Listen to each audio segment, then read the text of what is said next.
Hello everyone, welcome to study today. दोस्तों, आज की इस वीडियो में हम देखेंगे बीए थर्ड ईयर के 6 सेमेस्टर सब्जेक्ट जो है जियोग्राफी यानी कि भूगोल के सेकंड पेपर, जिसका नाम है भौगोलिक चिंतन का उद्भव। भौगोलिक चिंतन का उद्भव, इसका इंग्लिश में पेपर का नाम है evolution of geographical thought. Evolution of geographical thought. इस पेपर में टोटल 8 यूनिट दी गई है और आज के इस वीडियो में यूनिट नंबर हम 5 को डिस्कस करने वाले हैं। यूनिट 5 में जो भी टॉपिक्स दिए गए हैं, सारे टॉपिक्स को मात्र एक ही वीडियो में हम कंप्लीट अध्ययन करने वाले हैं। एक भी ऐसे टॉपिक नहीं होगा हम छोड़ने वाले नहीं जो इंपॉर्टेंट है। ठीक है, तो हर एक टॉपिक को हम डिस्कस करेंगे जो सिलेबस के अकॉर्डिंग है इस यूनिट में। और इससे पहले हमने ज्योग्राफी के 6 सेमेस्टर का फर्स्ट पेपर का सिलेबस, प्रीवियस ईयर पेपर, और उसमें भी 8 यूनिट दी गई हैं और 8 यूनिट को हमने एक एक वीडियो में कंप्लीट अध्ययन किया है। साथ ही साथ हमने सेकंड पेपर का सिलेबस यानी कि भौगोलिक चिंतन के उद्भव का सिलेबस, प्रीवियस ईयर पेपर, और इसमें भी टोटल 8 यूनिट दी गई हैं और 8 यूनिट को हमने एक एक वीडियो में कंप्लीट अध्ययन किया है। अगर आप सभी ने उन सभी वीडियोस को नहीं देखा तो इस वीडियो के डिस्क्रिप्शन बॉक्स में जाइए, वहां पर आपको एक प्लेलिस्ट की लिंक मिल जाएगी। आप उस प्लेलिस्ट को जैसे ही ओपन करेंगे तो वहां पर आपको सारी वीडियोस बहुत ही व्यवस्थित क्रम में देखने को मिल जाएगी। आप उस प्लेलिस्ट को जैसे ही ओपन करेंगे तो उस प्लेलिस्ट में आप देखने को पाएंगे ऊपर की ओर फर्स्ट पेपर से संबंधित जितनी भी अब तक हमने वीडियोस बनाई हैं, सारी वीडियोस यूनिट बाय यूनिट आपको देखने को मिल जाएगी। और उसी प्लेलिस्ट में जब आप स्क्रॉल करते हुए नीचे की ओर आएंगे तो सेकंड पेपर से संबंधित जितनी भी अब तक हमने वीडियोस बनाई हैं, सारी वीडियोस आपको यूनिट बाय यूनिट देखने को मिल जाएगी। आपको जो भी उन प्लेलिस्ट से वीडियोस यूजफुल लगे, आप उन वीडियोस को भी देख सकते हैं। आज के इस वीडियो में हम यूनिट नंबर 5 को अध्ययन करेंगे। तो यूनिट 5 में जो इंपॉर्टेंट टॉपिक्स है उसमें हम देखते हैं, जो ये सारे टॉपिक्स हैं इसमें पढ़ना का है मध्य युग के विषय में पढ़ना है। इसमें यूरोप में पुनर्जागरण काल में अरब भूगोलवेत्ता जो है उनके योगदान के विषय में पढ़ना है। प्रसिद्ध यात्री और उनकी भौगोलिक खोजें क्या क्या थी, उन सभी के विषय में हमें कंप्लीट अध्ययन करना है। ठीक है, तो इन सारे टॉपिक्स को हम इस वीडियो में डिस्कस करने वाले। चलिए शुरू करते हैं आज के इस वीडियो को। सबसे पहले देखते हैं मध्यकाल में अरब भूगोलवेत्ताओं का योगदान क्या है। मध्यकाल में अरब जो भूगोलवेत्ता है उनका किस तरीके से योगदान है। मध्यकाल, जिसे अक्सर जो है एक तरीके से इस्लामी स्वर्ण युग के रूप में जाना जाता है, तो मध्यकाल ने विज्ञान और ज्ञान के विभिन्न क्षेत्रों में अभूतपूर्व प्रगति देखी और भूगोल जो है उनमें से एक प्रमुख क्षेत्र था। 8वीं से 14वीं शताब्दी के दौरान ये जो टाइम पीरियड था, इस समय मुस्लिम विद्वानों ने यूनानी, रोमन और भारतीय ज्ञान को संरक्षित, अनुवादित और उस समय पर विस्तार करते हुए भौगोलिक अध्ययन में एक महत्वपूर्ण योगदान दिया है। ठीक है, उनकी यात्राओं, व्यापारिक गतिविधियों, धार्मिक तीर्थ यात्राओं और खगोलीय गणनाओं ने उन्हें दुनिया की अधिक सटीक और विस्तृत समझ विकसित करने में एक तरीके से मदद की है। ओके, तो इस तरीके से एक तरीके से देखा जाए तो अरब भूगोलवेत्ता थे उनका भी बहुत ही महत्वपूर्ण भौगोलिक क्षेत्रों में रहा है। तो मध्यकाल, जिसको अक्सर एक तरीके से इस्लामी स्वर्ण युग के नाम से जाना जाता है, इस रूप में जाना जाता है, तो मध्यकाल ने विज्ञान और ज्ञान के विभिन्न क्षेत्रों में अभूतपूर्व प्रगति देखी है। भूगोल उनमें से एक प्रमुख क्षेत्र है, जो कि 8वीं से 14वीं शताब्दी के दौरान इसका प्रमुख तरीके से अगर देखा जाए, इस दौरान मुस्लिम विद्वानों ने यूनानी हो गया, रोमन हो गया या फिर भारतीय ज्ञान को संरक्षित किया, उसको अनुवादित किया और उस पर एक तरीके से विस्तार करते हुए भौगोलिक अध्ययन में महत्वपूर्ण योगदान दिया। उनकी यात्राएं जो है व्यापारिक गतिविधियों, धार्मिक तीर्थ यात्राओं और खगोलीय गणनाएं जो है ने उन्हें दुनिया की अधिक सटीक और विस्तृत समझ विकसित करने में मदद की। ठीक है, आगे अब हम देखते हैं अब जो अरब भूगोलवेत्ता जो हैं कौन कौन से, उनके विषय में हम देखते हैं उनका कैसा योगदान है भूगोल के क्षेत्रों में, तो वो सारी चीजें देखते हैं। ठीक है, तो अब हम देखते हैं प्रमुख अरब भूगोलवेत्ता और उनके योगदान। तो सबसे पहले देखते हैं अल ख्वारिज़मी, इनके विषय में देखते हैं। इन्हें गणित, खगोल विज्ञान और भूगोल के क्षेत्र में उनके अग्रणी कार्यों के लिए जाना जाता है। तो इन्हें एक तरीके से गणित, खगोल विज्ञान, भूगोल के क्षेत्रों के अग्रणी कार्यों के लिए इनको जाना जाता है। उन्होंने यूनानी भूगोलवेत्ताओं टॉलमी के कार्यों का अध्ययन और अनुवाद किया और किताब सूरत अल अर्द, एक तरीके से जो इसका मतलब है पृथ्वी का वर्णन नामक एक भौगोलिक कृति लिखी है। तो इन्होंने एक तरीके से एक कृति लिखी है, किताब सूरत अल अर्द। ये एक कृति है, इनकी रचना है जिसका अर्थ है पृथ्वी का वर्णन। तो इस तरीके से उन्होंने कृति लिखी है। इस पुस्तक में उन्होंने एक तरीके से अक्षांश और देशांतर का उपयोग करके 2402 स्थानों, शहरों, पहाड़ों, नदियों, तटरेखाओं के निर्देशांक दिए हैं। ठीक है, तो इस तरीके से यानी कि उन्होंने अक्षांश और देशांतर का उपयोग करके यानी कि 2402 स्थानों का निर्देशांक दिए हैं। उन्होंने मानचित्र कला में गणितीय सटीकता लाने का प्रयास किया और विभिन्न मानचित्र अनुमानों यानी कि मैप प्रोजेक्शंस को बेहतर बनाने में मदद की है। ठीक है, आगे हम देखते हैं वह उस विद्वानों की टीम का हिस्सा थे जिन्होंने पृथ्वी की परिधि को मापने का प्रयास किया था और उनकी गणनाएं टॉलमी की तुलना में अधिक सटीक थी। ठीक है, तो इस तरीके से इन चीज़ों पर काफ़ी महत्वपूर्ण इनके अक्षांश और देशांतर के माध्यम से उन्होंने निर्देशांक को 2402 स्थानों का एक तरीके से निर्देशांक दिए। और उन्होंने एक किताब लिखी, किताब सूरत अल अर्द, जिसका अर्थ है पृथ्वी का वर्णन, जिसमें भौगोलिक दृष्टि से पृथ्वी के विषय में जानकारी मिलती है। और इसमें उन्होंने मानचित्र कला में गणितीय सटीकता लाई और मानचित्र अनुमानों को बेहतर बनाने में मदद की।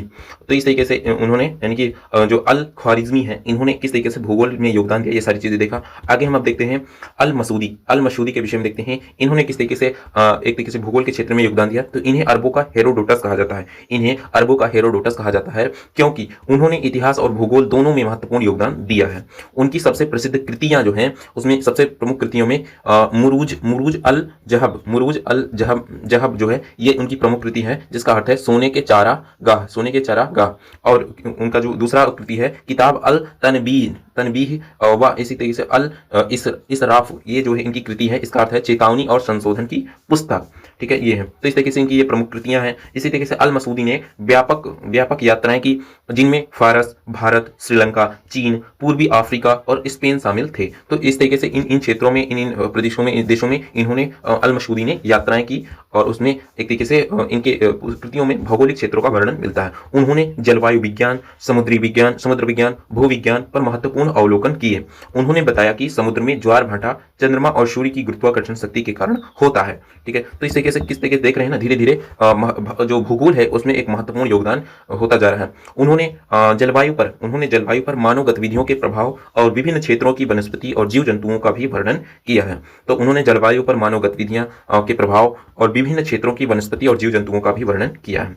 आगे देखते हैं इब्न हाकल का जो है इनका किस तरीके से भूगोल के क्षेत्रों में योगदान रहा है। तो इब्न हाकल जो है एक प्रमुख यात्री और भूगोलवेत्ता थे, जिन्होंने लगभग 30 वर्षों तक व्यापक यात्राएं की। उनकी कृति जो है किताब सूरत अल अर्द, जिसका मतलब है पृथ्वी की आकृति की पुस्तक, जिसे अक्सर एक तरीके से किताब अल मसालिक व अल मामालिक यानी कि सड़कों और राज्यों की पुस्तक के रूप में जाना जाता है।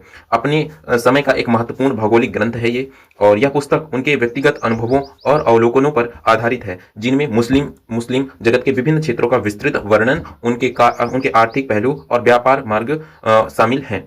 उन्होंने अपने कार्य में रंगीन मानचित्रों का उपयोग किया, जो उस समय का एक नवाचार था। ठीक है, तो इस तरीके से हमने देखा कि जो इब्न हाकल हैं उनका किस तरीके से योगदान है। इसमें हमने देखा कौन कौन से, तो सबसे पहले हमने अरब भूगोलवेत्ताओं में अल ख्वारिज़मी के विषय में देखा, इन्होंने किस तरीके से भूगोल के क्षेत्रों में वर्णन किया, और उसके बाद हमने अल मसूदी के विषय में देखा, और फिर हमने देखा इब्न हाकल के विषय में देखा है। आगे हम देखते हैं अल बिरूनी, इनके विषय में देखते हैं। तो इन्हें मध्यकाल के सबसे महान बहुज्ञ विद्वानों में से एक माना जाता है, जिन्होंने गणित, खगोल विज्ञान, भौतिकी, चिकित्सा और भूगोल में एक महत्वपूर्ण योगदान दिया है। उनकी सबसे प्रसिद्ध भौगोलिक कृति जो है किताब तहदीद निहायत अल अमाकिन, ये एक किताब है, यानी कि किताब तहदीद निहायत अल अमाकिन, ये एक किताब है। इसका मतलब क्या है, ये स्थानों की सीमाओं का निर्धारण, इस किताब का मतलब है अर्थ, तो स्थानों की सीमाओं का निर्धारण है।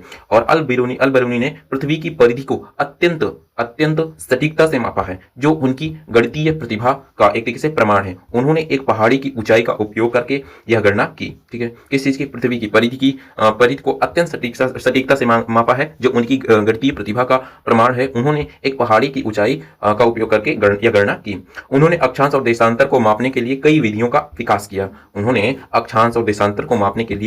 कई सारी विधियों का विकास किया और भौगोलिक निर्देशांकों का एक व्यापक डेटाबेस संकलित किया। उन्होंने भारत पर एक विस्तृत ग्रंथ किताब अल हिंद भी लिखा, जिसमें भारत के भूगोल, समाज, धर्म और विज्ञान का गहराई से विश्लेषण किया गया है। तो ठीक है, इस तरीके से उन्होंने, इनके अल बिरूनी जो थे, उन्होंने किताब अल हिंद एक पुस्तक लिखी, जिसमें भारत का एक विस्तृत वर्णन उसमें मिलता है, इस ग्रंथ में, जिसमें भारत के भूगोल, समाज और धर्म विज्ञान का गहराई से विश्लेषण किया गया है। ये वह मानचित्र अनुमानों के विशेषज्ञ थे। उन्होंने खगोलीय सिद्धांतों का उपयोग करके भौगोलिक समस्याओं को हल करने का भी प्रयास किया है। ठीक है, तो इस तरीके से अल बिरूनी जो है उनका भी बहुत ही महत्वपूर्ण योगदान रहा है भूगोल के क्षेत्रों में। ये एक तरीके से मध्यकाल के सबसे बहुज्ञ और सबसे प्रसिद्ध विद्वानों में से एक थे, जिन्होंने एक तरीके से गणित, खगोल विज्ञान, चिकित्सा और भूगोल के क्षेत्रों में महत्वपूर्ण योगदान दिया। उनकी प्रसिद्ध कृति जो है किताब तहदीद निहायत अल अमाकिन जो है, इस पुस्तक का इनकी कृति है, भौगोलिक कृति है, जिसका अर्थ है स्थानों की सीमाओं का निर्धारण करना। इसी तरीके से अल जो बिरूनी है, उन्होंने पृथ्वी की परिधि को अत्यंत सटीकता से मापा है, जो उनकी गणितीय प्रतिभा का प्रमाण है। उन्होंने एक पहाड़ी की ऊंचाई का उपयोग करके इसकी गणना की, और उन्होंने अक्षांश और देशांतर को मापने के लिए कई सारी विधियों का विकास किया और भौगोलिक निर्देशांकों का एक तरीके से एक व्यापक डेटाबेस संकलित किया। उन्होंने भारत पर एक विस्तृत ग्रंथ किताब अल हिंद लिखा, जिसमें उन्होंने भूगोल के भारत के भूगोल, समाज, धर्म, विज्ञान का गहराई से विश्लेषण अध्ययन किया है। वह मानचित्र अनुमानों के विशेषज्ञ थे। उन्होंने खगोलीय सिद्धांतों का उपयोग करके भौगोलिक समस्याओं को हल करने का प्रयास किया है। आगे देखते हैं अल इदरीसी के विषय में देखते हैं इन्होंने किस तरीके से अपना योगदान दिया है। तो इन्होंने मध्यकाल के समय महान मानचित्रकारों और भूगोलवेत्ताओं में से एक माना जाता है इन्हें, और उन्होंने सिसिली के नामर्न राजा रोजर द्वितीय के दरबार में काम किया है। ठीक है, तो इन्हें मध्यकाल के सबसे महान मानचित्रकारों और भूगोलवेत्ताओं में से एक माना जाता है। उन्होंने सिसिली के नामर्न राजा रोजर द्वितीय के दरबार में काम किया है। उनकी सबसे प्रसिद्ध कृति जो है नजहत अल मुस्ताक फाई इख्तिराक अल आफाक, ये पुस्तक है उनकी कृति है। जो इसका अर्थ है जो व्यक्ति दूर के इलाकों की यात्रा करने की इच्छा रखता है उसके लिए मनोरंजन है एक तरीके से, जिसे अक्सर किंग रोजर की किताब कहा जाता है। ठीक है, आगे देखते हैं। इस पुस्तक में 70 मानचित्र और उस समय के ज्ञात विश्व का विस्तृत भौगोलिक विवरण शामिल है। उनके मानचित्र अत्यंत सटीक और विस्तृत थे, जो उस समय के यूरोपीय मानचित्रों से कहीं बेहतर थे। और इसमें देखिए अल इदरीसी जो है उन्होंने विश्व के एक चांदी के ग्लोब का भी एक तरीके से निर्माण किया। तो विश्व के एक चांदी का ग्लोब का भी निर्माण किया, जिस पर ज्ञात भूमि और जल निकायों को दर्शाया गया था। उन्होंने प्रत्यक्ष अवलोकन, यात्रियों के खातों और पिछली भौगोलिक कृतियों का सावधानी पूर्वक संकलन करके अपने कार्य को तैयार किया। तो इस तरीके से हमने देखा इसमें अल इदरीसी जो है उनका भी एक तरीके से बहुत ही महत्वपूर्ण योगदान रहा है। आगे देखते हैं इब्न बतूता जो है इनके विषय में देखते हैं। तो इन्हें मध्यकाल के सबसे महान यात्रियों में से एक माना जाता है, जिन्होंने लगभग 30 वर्षों तक दुनिया के एक बड़े हिस्से की यात्रा की। उनकी यात्रा वृत्तांत रिहला जिसे उन्होंने इब्न जुजई के साथ मिलकर लिखा था। उनके व्यक्तिगत अनुभवों, अवलोकनों और नृवंश विज्ञान संबंधी जानकारियों का एक अमूल्य स्रोत है। उन्होंने उत्तरी अफ्रीका, मध्य पूर्व, दक्षिणी एशिया, भारत सहित दक्षिण पूर्व एशिया, चीन और पूर्वी अफ्रीका के विशाल क्षेत्रों के विस्तृत और जीवंत विवरण प्रदान किए हैं। हालांकि वह मुख्य रूप से एक यात्री थे, न कि सैद्धांतिक भूगोलवेत्ता। उनके वृत्तांतों ने एक तरीके से यूरोपीय और इस्लामी दुनिया को एक अन्य संस्कृतियों और भूभागों की एक गहरी समझ प्रदान की, जो भौगोलिक ज्ञान के विस्तार में सहायक था। ठीक है, तो आगे हम देखते हैं। इस तरीके से हमने देखा इसमें इब्न बतूता के विषय में उनका किस तरीके से भूगोल के क्षेत्रों में योगदान रहा। आगे हम देखते हैं अरब भूगोलवेत्ताओं के योगदान की विशेषताएं। उनकी योगदान के जो विशेषताएं उसके विषय देखते हैं। तो उन्होंने अनुवाद और संरक्षण किया, जो भूगोल के क्षेत्रों में ज्ञान मिला उस चीजों का, ग्रंथों का। तो उन्होंने यूनानी और रोमन ग्रंथों का अरबी में अनुवाद किया, जिससे ज्ञान का एक बड़ा हिस्सा नष्ट होने से बच गया और उस पर आगे काम करने का मार्ग प्रशस्त हुआ। आगे देखते हैं व्यापक यात्राएं और प्रत्यक्ष अवलोकन। तो अरब और मुस्लिम विद्वानों ने विशाल क्षेत्रों में यात्राएं की, जिससे उन्हें एक तरीके से प्रत्यक्ष अनुभव और अधिक सटीक जानकारी प्राप्त हुई। एक तरीके से गणितीय और खगोलीय आधार। उन्होंने अक्षांश और देशांतर को मापने, पृथ्वी की परिधि की गणना करने और मानचित्र अनुमानों को विकसित करने के लिए गणित और खगोल विज्ञान का गहन उपयोग किया है। विस्तृत वर्णनात्मक भूगोल। उनके कार्यों में विभिन्न क्षेत्रों की स्थलाकृति, जलवायु, वनस्पति, जीवों, जंतुओं, खनिज संसाधनों, आबादी, अर्थव्यवस्थाओं, सांस्कृतिक प्रथाओं का विस्तृत वर्णन था। तो यह मानचित्र कला में उन्नति। उन्होंने अधिक सटीक और विस्तृत मानचित्र बनाया, जिनमें समुद्री मार्ग, शहरों और नदियों को दर्शाया गया था। कुछ मानचित्र में एक तरीके से रंगीन चित्रण भी थे। व्यावहारिक अनुप्रयोग। उनका भौगोलिक ज्ञान है व्यापक स्तर पर, यानी कि उनका जो भौगोलिक ज्ञान है व्यापार, नौ परिवहन, सैन्य अभियानों और प्रशासनिक उद्देश्यों के लिए भी महत्वपूर्ण था। ज्ञान का संकलन और एकीकरण। उन्होंने विभिन्न स्रोतों से ज्ञान को एकीकृत किया, जिससे एक तरीके से एक व्यापक भौगोलिक विश्व दृष्टि का विकास हुआ। तो इस तरीके से हमने देखा जो अरब भूगोलवेत्ता के जो योगदान थे, उनकी क्या क्या विशेषताएं थी। तो उन्होंने अनुवाद और संरक्षण पर ध्यान दिया, और उन्होंने व्यापक यात्राएं और प्रत्यक्ष अवलोकन किया, और गणितीय और खगोलीय एक तरीके से आधार बनाया, और विस्तृत वर्णनात्मक भूगोल ये चीज थी, जिसमें इन सभी चीजों के विषय में विस्तृत वर्णन किया गया विभिन्न क्षेत्रों में। और मानचित्र कला में उन्नति हुई, और व्यवहारिक अनुप्रयोग हुआ, एक तरीके से व्यवहारिक अनुभव, क्योंकि व्यापार, नौ परिवहन, सैन्य वगैरह, इसमें वे एक तरीके से व्यवहारिक अनुप्रयोग इसका उपयोग करते थे। आगे देखते हैं ज्ञान का संकलन और एकीकरण। ज्ञान का संकलन करते करते थे और उसका एकीकरण करते थे। और इस तरीके से हमने देखा इसकी प्रमुख विशेषताएं अरब भूगोलवेत्ताओं की। आगे हम देखते हैं निष्कर्ष। तो मध्यकाल में अरब भूगोलवेत्ताओं ने अरब भूगोलवेत्ताओं ने भौगोलिक अध्ययन में क्रांति ला दी। उन्होंने केवल यूनानी ज्ञान को संरक्षित ही नहीं किया, बल्कि उन्हें अपनी यात्राओं, वैज्ञानिक विधियों और व्यावहारिक अनुप्रयोगों के माध्यम से बहुत आगे बढ़ाया। उनके मानचित्र, निर्देशांक, खगोलीय गणनाएं और विस्तृत भौगोलिक विवरणों ने बाद के यूरोपीय खोजकर्ताओं और पुनर्जागरण काल के विद्वानों के लिए एक ठोस आधार प्रदान किया। उनका योगदान आधुनिक भूगोल के विकास में एक मील का पत्थर साबित हुआ। ठीक है, तो इस तरीके से इसमें हमने निष्कर्ष देखा, क्या देखा कि मध्यकाल में अरब जो भूगोलवेत्ता थे उन्होंने भौगोलिक अध्ययन में क्रांति ला दी। उन्होंने केवल यूनानी ज्ञान को संरक्षित ही नहीं किया, बल्कि उसे एक तरीके से यात्राओं, वैज्ञानिक विधियों और व्यावहारिक अनुप्रयोगों के माध्यम से बहुत आगे बढ़ाया। उनके मानचित्र, निर्देशांक, खगोलीय गणनाएं और विस्तृत भौगोलिक विवरणों ने बाद के यूरोपीय खोजकर्ताओं और पुनर्जागरण काल के विद्वानों के लिए एक ठोस आधार प्रदान किया। ठीक है, तो उनका योगदान एक तरीके से आधुनिक भूगोल के लिए बहुत ही महत्वपूर्ण था। आगे देखते हैं अरब भूगोलवेत्ताओं की भौगोलिक उपलब्धियां क्या क्या थी। तो अरब भूगोलवेत्ताओं की भौगोलिक उपलब्धियों में उन्होंने भौगोलिक ज्ञान की रक्षा की, खगोलीय और गणितीय भूगोल का विकास किया, अक्षांश और देशांतर का निर्धारण किया, प्रादेशिक भूगोल के विषय में बताया, भौतिक भूगोल के विषय में, मानव भूगोल के विषय में वर्णन किया, पादप एवं जंतु भूगोल के विषय में जानकारी दी और मानचित्र भूगोल में बहुत ही योगदान दिया। आगे देखते हैं अरब भूगोलवेत्ताओं में किन्हीं 5 के नाम थे। अरब भूगोलवेत्ताओं में किन्हीं 5 भूगोलवेत्ता का नाम थे। तो अल मसूदी, अल बरूनी, इब्न बतूता, इब्न इदरीसी और इब्न खालदून, ये सारे लोग हैं। तो ये एक तरीके से आप नाम लिख सकते हैं। आगे हम देखते हैं अल बरूनी जो है उनका भूगोल में किस तरीके से योगदान था। तो अल बरूनी ने अपने वर्णनों में खगोल विज्ञान और गणित को महत्वपूर्ण स्थान दिया। विश्व के महत्वपूर्ण स्थानों के अक्षांश और देशांतर ज्ञात किए। उसने भारतीय पद्धति से दिन, माह और वर्ष आदि समय ज्ञात करने की विधि बता दी और उसने घंटा, मिनट और सेकंडों का भी उल्लेख किया। भारत के एक पर्वत शिखर से क्षितिज के अवनमन कोण जो होता है उसके आधार पर पृथ्वी की परिधि की गणना की। तो ये इस तरीके से महत्वपूर्ण उनका योगदान रहा। अल मसूदी का भूगोल में योगदान। तो अल मसूदी ने महाद्वीप, महासागरों की सीमाओं का निर्धारण किया। उसने बताया कि 7 महासागर विश्व के चारों तरफ से घेरे हुए हैं, यही प्रमुख महासागर हैं और अन्य सागर इसी से उत्पन्न हुए हैं। और अल मसूदी ने पार्सिया, सीरिया, मेसोपोटामिया, मध्यवर्ती एशिया तथा जॉर्जिया आदि के प्रादेशिक वितरण अपने ग्रंथ में दिए हैं। आगे हम देखते हैं अरब भूगोलवेत्ताओं द्वारा भूगोल में प्रगति के क्या कारण थे। तो एक तरीके से अरब भूगोलवेत्ता थे, उनका भूगोलवेत्ताओं द्वारा भूगोल में प्रगति का क्या कारण था। तो अरब भूगोलवेत्ताओं द्वारा भूगोल की प्रगति के प्रमुख कारण थे। अरब साम्राज्य का विस्तार हो रहा था, यूनानी सभ्यता के देशों पर विजय हुआ, परिवहन मार्गों का विकास हुआ, व्यापार में वृद्धि हुई और भारतीय संस्कृति से संबंध एक तरीके से उसमें बढ़ा और मरुस्थलीय स्वच्छ वातावरण था। अरब शासकों का प्रोत्साहन हुआ, जिस कारण से इसमें एक तरीके से इन्होंने भूगोल के क्षेत्र में इसका योगदान महत्वपूर्ण रहा। अरब इदरीसी, इसमें अल इदरीसी का भूगोल में किस तरीके से योगदान है। तो अल इदरीसी ने वैज्ञानिक तथ्यों के आधार पर प्रादेशिक वितरण प्रस्तुत किया। इटली, यूनान, फ्रांस, दक्षिण अफ्रीका आदि का प्रादेशिक वितरण एक प्रदेशों का वर्णन जलवायु के आधार पर किया गया है। तो अल इदरीसी का भूगोल में योगदान। अल इदरीसी ने वैज्ञानिक तथ्यों के आधार पर प्रादेशिक वितरण प्रस्तुत किए। इटली हो गए, यूनान हो गए, फ्रांस हो गया, दक्षिण अफ्रीका हो गया आदि प्रादेशिक वितरण एवं प्रदेशों का वर्णन जलवायु के आधार पर किया गया। आगे हम देखते हैं यूरोप में पुनर्जागरण काल के प्रसिद्ध यात्री और उनकी जो खोजें हैं उसके विषय में हम देखते हैं। तो यूरोप में पुनर्जागरण काल के प्रसिद्ध यात्री और उनकी भौगोलिक खोजें। तो पुनर्जागरण काल जो है वो लगभग 14वीं शताब्दी से 17वीं शताब्दी के मध्य इस समय के दौरान था। यूरोप में एक सांस्कृतिक, बौद्धिक और वैज्ञानिक क्रांति का समय था।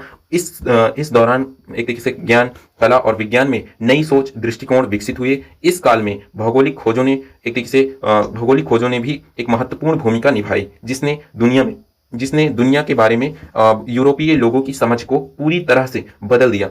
कुस्तुनतुनिया कॉन्स्टेंटिनोपल के पतन के कारण, यानी कि कुस्तुनतुनिया के पतन जो है 1453 और एशिया के साथ पारंपरिक व्यापार मार्गों के बाधित होने ने नए समुद्री मार्गों की खोज को प्रोत्साहन दिया। साथ ही बेहतर जहाजों जैसे कि कैरवेल जो हो गया, कंपास हो गया, एस्ट्रोलेब हो गया और एक तरीके से जैसे नौ परिवहन उपकरणों के विकास ने लंबी समुद्री यात्राओं को संभव बनाया है।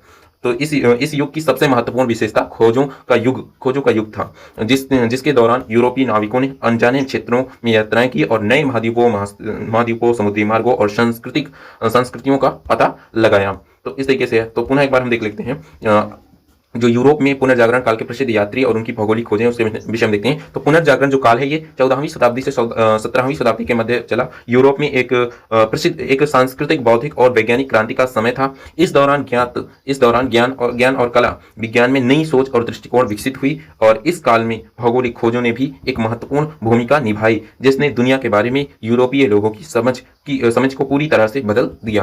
कुस्तुनतुनिया के पतन और एशिया के साथ पारंपरिक व्यापार मार्गों में बाधित होने से नए समुद्री मार्गों की खोज को प्रोत्साहन दिया और साथ ही बेहतर जहाजों यानी कि जैसे कंपास हो गया, एस्ट्रोलैब हो गया, नौ परिवहन उपकरणों के विकास ने लंबी समुद्री यात्राओं को संभव बनाया। इस युग की सबसे महत्वपूर्ण विशेषता खोजों का युग था, जिसके दौरान यूरोपीय नाविकों ने अनजाने क्षेत्रों में यात्राएं की और नए महाद्वीपों, समुद्री मार्गों और संस्कृतियों का पता लगाया। आगे देखते हैं प्रमुख यात्री और उनकी भौगोलिक खोजें कौन कौन सी हैं। मार्को पोलो इन्होंने, इनका जो टाइम पीरियड था, इन्होंने 1254 ईस्वी से 1324 ईस्वी के समय के काल के दौरान, हालांकि मार्को पोलो जो है इनकी यात्राएं पुनर्जागरण काल की शुरुआती से थोड़ी पहले हुई थी, लेकिन उनकी कहानियां और यात्रा जो है, यात्रा वृत्तांत द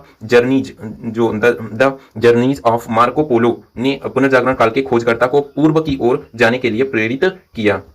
तो मार्को पोलो जो है एक तरीके से, हालांकि ये मार्को पोलो की यात्रा जो है पुनर्जागरण काल के शुरुआत से थोड़ी पहले ही हो चुकी थी, लेकिन उनकी जो कहानियां हैं, कहानियों और यात्राएं वृत्तांत हैं, जो यात्रा वृत्तांत the journeys of Marco Polo, ठीक है, ने पुनर्जागरण काल के खोजकर्ताओं को पूर्व की ओर जाने के लिए प्रेरित किया। इसी वे वेनिस के एक प्रसिद्ध व्यापारी थे, जिन्होंने चीन और एक तरीके से एशिया के अन्य हिस्सों की यात्रा की। उन्होंने पूर्व की धन संपत्ति, मसालों और रेशम मार्गों के बारे में विस्तृत जानकारी दी, जिससे यूरोपीय लोगों ने नए व्यापारिक मार्गों की खोज की और तीव्र इच्छा जागृति हुई।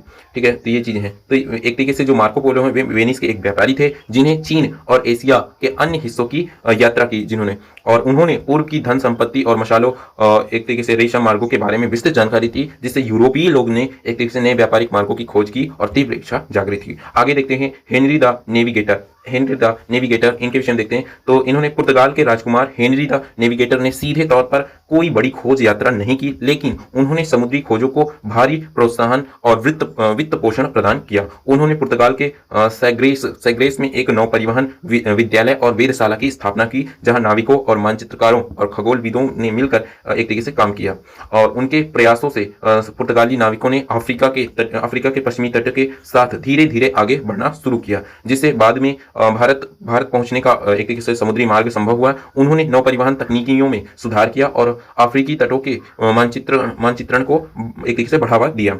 आगे देखते हैं बार्थोलोम्यू डियास जो है, उनके विषय में देखते हैं। बार्थोलोम्यू डियास, ये एक तरीके से डियास एक पुर्तगाली खोजकर्ता थे, जिन्होंने 1488 में अफ्रीका के सबसे प्रसिद्ध दक्षिणी बिंदु केप ऑफ गुड होप को एक सफलतापूर्वक पार किया, और यह उनकी सबसे महत्वपूर्ण खोज थी, क्योंकि इसने अटलांटिक महासागर से हिंद महासागर तक समुद्री मार्ग खोजने की संभावना को प्रदर्शित किया, जिससे भारत और पूर्वी एशिया तक पहुंचने का मार्ग प्रशस्त हुआ। आगे देखते हैं क्रिस्टोफर कोलंबस जो है, इनके विषय में देखते हैं। क्रिस्टोफर कोलंबस जो है 1451 से 1506 ईस्वी तक इनका जो टाइम पीरियड था। तो स्पेन के समर्थन से यात्रा करने वाले इस इतालवी नाविक ने 1492 में एक तरीके से उत्तरी अमेरिका और कैरिबियाई जो है द्वीपों की खोज की। हालांकि उनका मानना था कि वे भारत ईस्ट इंडिया पहुंच गए थे, लेकिन उन्होंने एक तरीके से उत्तरी अमेरिका की खोज की। उनकी चार यात्राओं ने नई दुनिया के एक तरीके से नई दुनिया, जिसको अमेरिका महाद्वीप के यूरोपीय औपनिवेशीकरण की शुरुआत की और अटलांटिक के पार एक नया व्यापारिक मार्ग खोला। उनकी खोजों ने यूरोपीय विश्व दृष्टि को पूरी तरह से बदल दिया। ठीक है, तो क्रिस्टोफर जो कोलंबस हैं, उन्होंने 1492 ईस्वी में उत्तरी अमेरिका की खोज की और कैरिबियाई महाद्वीपों की जो द्वीप हैं उनकी खोज की, और उन्होंने भारत की खोज करने निकले थे, लेकिन उन्होंने उत्तरी अमेरिका की खोज कर दी और उन्होंने कई सारी यात्राएं की। आगे हम देखते हैं वास्को डी गामा, उनके विषय में देखते हैं। तो वास्को डी गामा जो है, इनका जो टाइम पीरियड था 1460 ईस्वी से 1524 ईस्वी, और वास्को डी गामा जो है एक पुर्तगाली खोजकर्ता थे। ठीक है, तो वास्को डी गामा जो थे एक पुर्तगाली खोजकर्ता थे, जिन्होंने यूरोप से भारत तक का सीधा समुद्री मार्ग खोजा। उन्होंने 1497 ईस्वी में लिस्बन से अपनी यात्रा शुरू की और 1498 में भारत के कालीकट पहुंचे। इस खोज ने यूरोप और एशिया के बीच सीधा व्यापार स्थापित किया, जिससे वेनिस और जेनोवा के भूमध्य सागरीय व्यापार मार्गों पर पुर्तगाल का प्रभुत्व स्थापित हुआ। यह मसालों के व्यापार के लिए अत्यधिक महत्वपूर्ण था। ठीक है, तो इस तरीके से वास्को डी गामा के विषय में देखा। इन्होंने भारत की खोज कब की? 1498 ईस्वी में कालीकट बंदर का पर जाकर पहुंचे, तो वास्को डी गामा इन्होंने खोज की। आगे हम देखते हैं अमेरिगो वेस्पूची, इनके विषय में देखते हैं। तो वेस्पूची, इसमें देखते हैं जो वेस्पूची है, वेस्पूची एक इतालवी व्यापारी और मानचित्रकार थे, जिन्होंने पुर्तगाल और स्पेन के लिए कई यात्राएं की। उन्होंने यह तर्क दिया कि कोलंबस द्वारा खोजे गए नए भूभाग एशिया का हिस्सा नहीं है। एशिया का हिस्सा नहीं, क्रिस्टोफस जो कोलंबस ने खोजा था, उन्होंने बताया कि वो एशिया का हिस्सा नहीं है, बल्कि एक पूरी तरीके से एक नया महाद्वीप है। एशिया का हिस्सा नहीं है, बल्कि पूरी तरीके से एक नया महाद्वीप है। उनके नाम पर ही नया महाद्वीप का नाम अमेरिका पड़ा, और उनके कार्य ने भौगोलिक ज्ञान को एक अधिक सटीक बनाने में मदद की। आगे देखते हैं, तो अमेरिका का जो नाम पड़ा है, इन्हीं के नाम पर पड़ा है। अमेरिगो वेस्पूची जो है, इन्हीं के नाम पर अमेरिका का नाम अमेरिका पड़ा है। ठीक है, आगे देखते हैं फर्डिनेंड मैग्नल जो है, इनके विषय में देखते हैं। तो इन्होंने मैग्नल जो है एक पुर्तगाली खोजकर्ता थे, जिन्होंने स्पेन के लिए काम किया और पृथ्वी का पहला सफल परिक्रमा एक तरीके से करने का अभियान का नेतृत्व किया। तो इन्होंने जो मैग्नन जो है फर्डिनेंड जो मैग्नन है, इन्होंने मैग्नन एक पुर्तगाली खोजकर्ता थे, जिन्होंने स्पेन के लिए काम किया और पृथ्वी का पहला सफल परिक्रमा करने वाले अभियान का नेतृत्व किया। उन्होंने 1519 में अपनी यात्रा शुरू की और प्रशांत महासागर को पार किया। हालांकि मैग्नन 1921 में फिलीपींस में मारे गए, और उनके अभियान के बचे हुए सदस्य जो है जुआन सेबेस्टियन एल्कैनो के नेतृत्व में 1522 ईस्वी में स्पेन वापस लौटे। इस यात्रा ने यह निसंदेह साबित कर दिया कि पृथ्वी गोल है, और यह की एक तरीके से पृथ्वी गोल है, और यह कि अटलांटिक जो है, अटलांटिक और प्रशांत महासागर जुड़े हुए हैं। आगे देखते हैं जॉन कैबोट जो है, उनके विषय में देखते हैं। तो जॉन कैबोट जो है एक इतालवी खोजकर्ता थे, जिन्होंने इंग्लैंड के लिए एक तरीके से यात्रा की। उन्होंने 1497 में उत्तरी अमेरिका के मुख्य भूभाग की खोज की, संभवतः न्यूफाउंडलैंड या फिर नोवा स्कोटिया पहुंचे। और उनकी खोजों ने इंग्लैंड के लिए नई दुनिया में उपनिवेश स्थापित करने का मार्ग प्रशस्त किया। तो जो ये खोजें कर रहे हैं, वहां पर वो उपनिवेश स्थापित कर देते हैं इस तरीके से। तो उनकी जो खोजों ने इंग्लैंड के लिए एक नई दुनिया में उपनिवेश स्थापित करने का मार्ग प्रशस्त किया।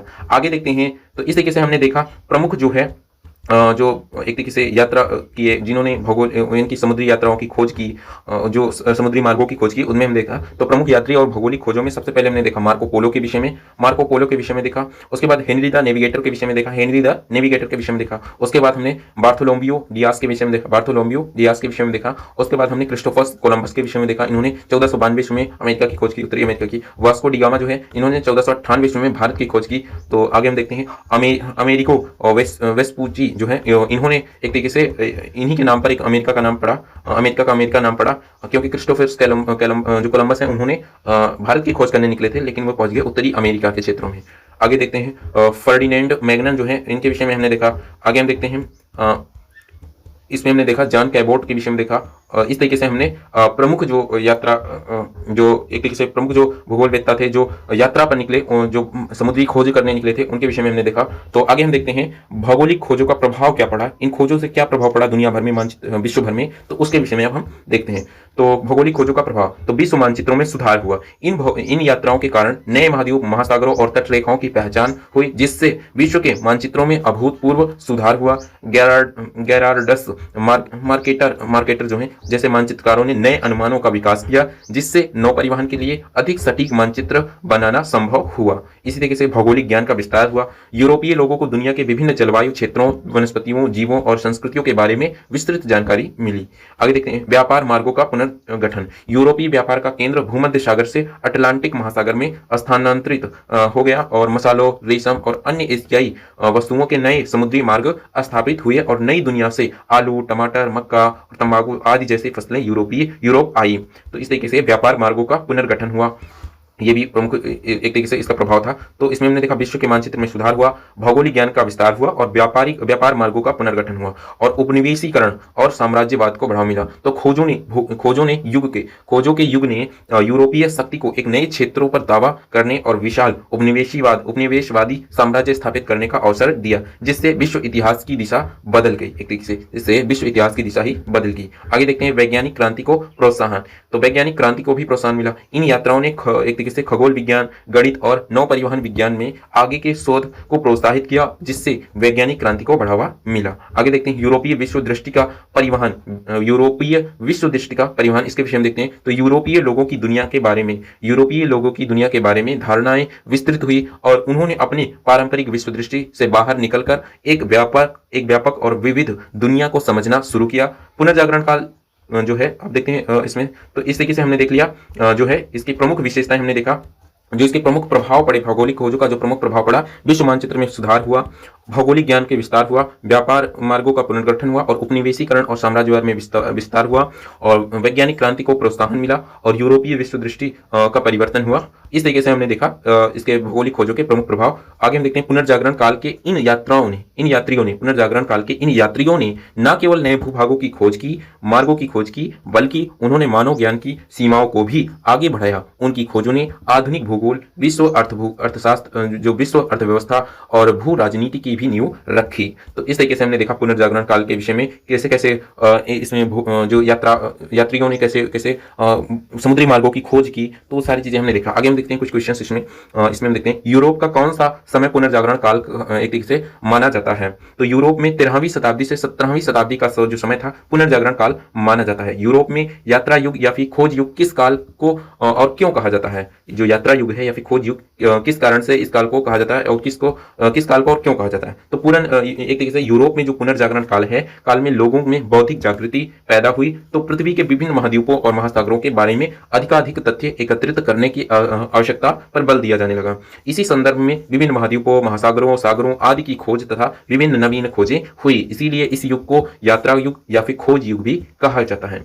आगे देखते हैं यूरोप में सर्वप्रथम भौगोलिक संस्थान की किसने स्थापना की और उसने किसे प्रोत्साहित किया? तो यूरोप में सर्वप्रथम भौगोलिक संस्थान की स्थापना राजकुमार हेनरी ने की थी। उन्होंने भूगोलवेत्ताओं को, मानचित्रकारों, गणितज्ञों और खगोलविदों को आमंत्रित कर प्रोत्साहित किया, जिसके कारण से अनेक यात्री खोज कार्य हेतु अज्ञात स्थानों की ओर निकल पड़े। ठीक है, आगे हम देखते हैं कोलंबस ने कब यात्रा प्रारंभ की और किसे रेड इंडिया कहा? तो कोलंबस ने 1492 ईस्वी में रानी इजाबेला जो है उनके संरक्षण में भारत के लिए यात्रा प्रारंभ की और 1493 ईस्वी में विषम परिस्थितियों को पार करते हुए अंध महासागर पार करके कनारी द्वीप तक पहुंच गए और इसके बाद क्यूबा, जमैका एवं हैटी द्वीपों की खोज की। पश्चिमी द्वीप समूह में पहुंचने पर वहां के लोगों को रेड इंडियन कहा और वे उत्तरी अमेरिका पहुंच गए। आगे हम देखते हैं वास्को डी गामा की यात्रा मार्ग। आगे देखते हैं तो वास्को डी गामा एक तरीके से उनकी यात्रा मार्ग के विषय में बताइए। तो पुर्तगाली अन्वेषक वास्को डी गामा ने अपनी यात्रा टामस नदी से प्रारंभ करके अफ्रीका के पश्चिमी तट के सहारे रीनी के तट होते हुए अफ्रीका से सुदूर दक्षिण में स्थित उत्तरासा अंतरीप पहुंचे। फिर वहां से मेडागास्कर होकर हिंद महासागर पार करते हुए मई 1498 में भारत पहुंचे और इनके द्वारा खोजे गए यात्रा मार्ग द्वारा यूरोप व